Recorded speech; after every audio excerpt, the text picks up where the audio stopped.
Penguin Random House Audio presents The Starless Sea by Erin Morgenstern.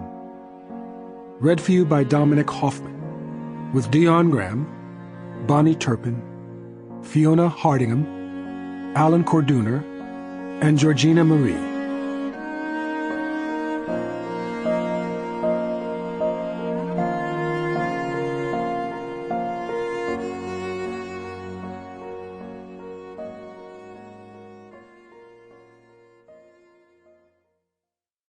Book 1. Sweet Sorrows. Sweet Sorrows. Once, very long ago. There is a pirate in the basement. The pirate is a metaphor, but also still a person. The basement could rightly be considered a dungeon. The pirate was placed here for numerous acts of a piratey nature, considered criminal enough for punishment by those non-pirates who decide such things. Someone said to throw away the key, but the key rests on a tarnished ring on a hook that hangs on the wall nearby. Close enough to see from behind the bars, freedom kept in sight but out of reach, left as a reminder to the prisoner. No one remembers that now on the key side of the bars. The careful psychological design, forgotten, distilled into habit and convenience. The pirate realizes this, but withholds comment. The guard sits in a chair by the door and reads crime serials on faded paper, wishing he were an idealized, fictional version of himself, wondering if the difference between pirates and thieves is a matter of boats and hats. After a time, he is replaced by another guard. The pirate cannot discern the precise schedule, as the basement dungeon has no clocks to mark the time, and the sound of the waves on the shore beyond the stone walls muffles the morning chimes, the evening merriment. This guard is shorter and does not read. He wishes to be no one but himself. He lacks the imagination to conjure alter egos, even the imagination to empathize with the man behind the bars, the only other soul in the room beyond the mice. He pays elaborate amounts of attention to his shoes when he is not asleep. He is usually asleep. Approximately 3 hours after the short guard replaces the reading guard, a girl comes. The girl brings a plate of bread and a bowl of water, and sets them outside the pirate's cell with hands shaking so badly that half the water spills. Then she turns and scampers up the stairs. The second night, the pirate guesses it is night, the pirate stands as close to the bars as he can and stares, and the girl drops the bread nearly out of reach and spills the bowl of water almost entirely. The third night, the pirate stays in the shadows of the back corner and manages to keep most of his water. The fourth night, a different girl comes. This girl does not wake the guard. Her feet fall more softly on the stones, and any sound they make is stolen away by the waves or by the mice. This girl stares into the shadows at the barely visible pirate, gives a little disappointed sigh, and places the bread and bowl by the bars. Then she waits. The pirate remains in the shadows. After several minutes of silence, punctuated by the guards snoring, the girl turns away and leaves. When the pirate retrieves his meal, he finds the water has been mixed with wine. The next night, the fifth night, if it is night at all, the pirate waits by the bars for the girl to descend on her silent feet. Her steps halt only briefly when she sees him. The pirate stares, and the girl stares back. He holds out a hand for his bowl and his bread, but the girl places them on the ground instead, her eyes never leaving his, not allowing so much as the hem of her gown to drift into his reach. Bold, yet coy. She gives him a hint of a bow as she returns to her feet, a gentle nod of her head, a movement that reminds him of the beginning of the dance. Even a pirate can recognize the beginning of a dance. The next night, the pirate stays back from the bars, a polite distance that could be closed in a single step, and the girl comes a breath closer. Another night, and the dance continues. A step closer, a step back, a movement to the side.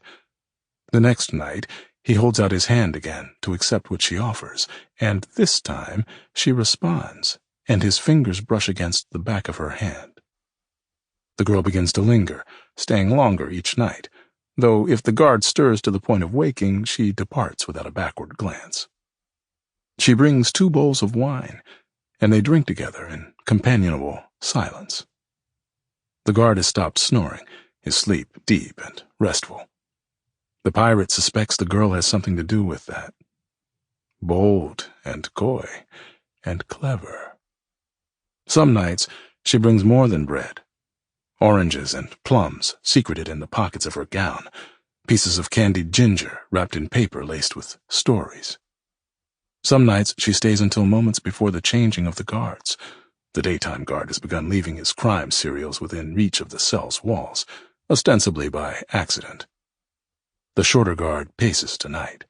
He clears his throat as though he might say something, but says nothing.